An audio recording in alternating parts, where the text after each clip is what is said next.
seria na Bíblia. Então eu vou mostrar na Bíblia para você por que tem imagem de escultura na Igreja Católica, mesmo a Bíblia Católica proibindo isso. Sim. Aqui na... E alguém até já me falou, mas depois tem uma parte que fala em que no templo haviam imagens de anjos. Isso é então verdade. pode ter de anjos, não pode ter de santos, então acaba entrando em Isso é verdade, só né? que tem uma questão. Lá por isso que eu falo, se for para ilustração, tudo bem. Eu não teria problema de ter uma Bíblia ilustrada. Aqueles anjos que estavam ali no tabernáculo, fundidos de ouro e desenhados também nas paredes, eram para ilustrar o que queria dizer. Jamais um sacerdote se ajoelharia diante daqueles anjos. Sim. Nem a Arca da Aliança, que era o símbolo da presença de Deus, podia ser adorada. Tanto é que Deus colocou a arca dentro do santuário e no lugar santíssimo. E o único que podia entrar diante da arca, onde tinha esses anjos, era o sumo sacerdote uma vez por ano. Então o povo não ficava vendo esses anjos. Sim. E o dia que o povo cometeu a besteira de querer fazer uma procissão com aquela arca para levá-la como um amuleto para vencer os filisteus, encostou lá, eles perderam a guerra, a arca foi roubada e foi um vexame, porque Deus mostrou, não é essa a função. Não era. Agora, olha que interessante. A Bíblia fala no livro de Daniel. O livro de Daniel foi escrito no 6º século antes de Cristo. E o livro de Daniel, ele trazia profecias do que ia acontecer com o povo de Deus em todas as épocas até o fim dos tempos.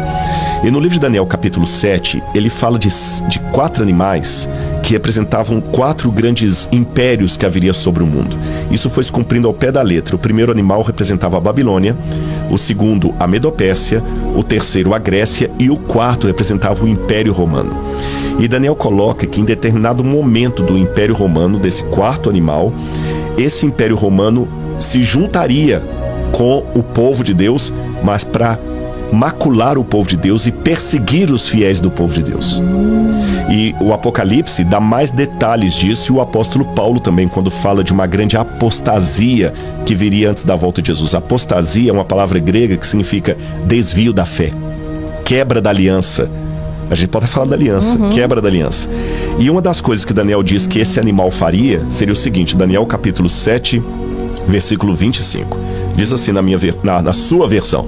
Viu? Então vocês perguntaram, Bíblia católica, Bíblia de crente, e tem a Bíblia da Karina Bach aqui também. Eu tenho certeza que um monte de gente vai querer qual a Bíblia que você usa para comprar uma igual, viu? Aqui diz assim, o verso 25, falando desse monstro simbólico, né, que era Roma, junto com o cristianismo.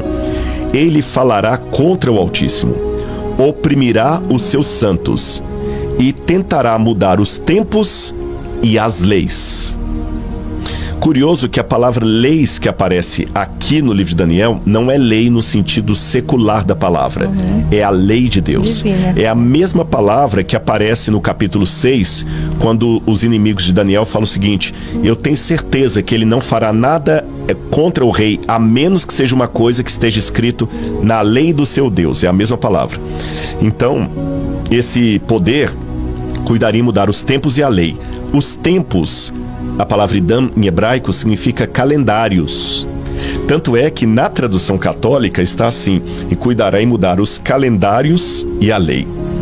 Roma, na sua forma pagã e na sua forma papal, mudou os calendários e a lei de Deus. Quer ver? Uai, seu app de vídeos curtos.